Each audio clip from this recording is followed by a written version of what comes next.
రామ్ సహాయం రఘురామరెడ్డి గారి తరఫున ఆదినారాయణ గారితో కలిసి మీ ఆస్పాత గ్రామానికి విచ్చేసాము మేము ఈరోజు.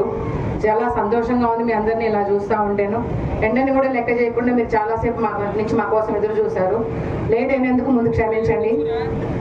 తర్వాత మీ అశ్వారావుపేట నియోజకవర్గానికి ఒక ప్రత్యేకత ఉంది, చెప్పగలరా ఎవరన్నా?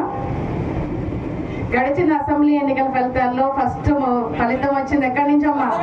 అశ్వారావుపేట నియోజకవర్గం మన ఆదినారాయణ గారిది అత్యధిక మెజారిటీతో మీరు గెలిపించారు. అది మీ అశ్వారావుపేట నియోజకవర్గం ప్రత్యేకత. మీరు అలానే ఈసారి కూడా రఘురామరెడ్డి గారికి మీ అమూల్యమైన ఓట్లు వేసి అత్యధిక మెజారిటీ ఇచ్చి ఈసారి కూడా అశ్వారావుపేట నియోజకవర్గం నుంచి ఫస్ట్ ఫలితం ఇక్కడి నుంచే వస్తుందని నేను ఎదురు చూస్తూ ఉంటాను. తప్పకుండా రావాలి, తప్పకుండా సంతోషం, తప్పకుండా.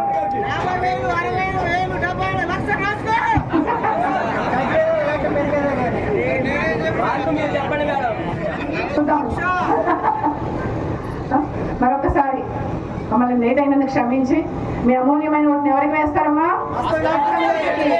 అమూల్యమైన ఓటుని ఎవరికి వేయాలి? ఓటు వేసి అత్యధిక మెజారిటీ ఇప్పించాలని కోరుకుంటూ జై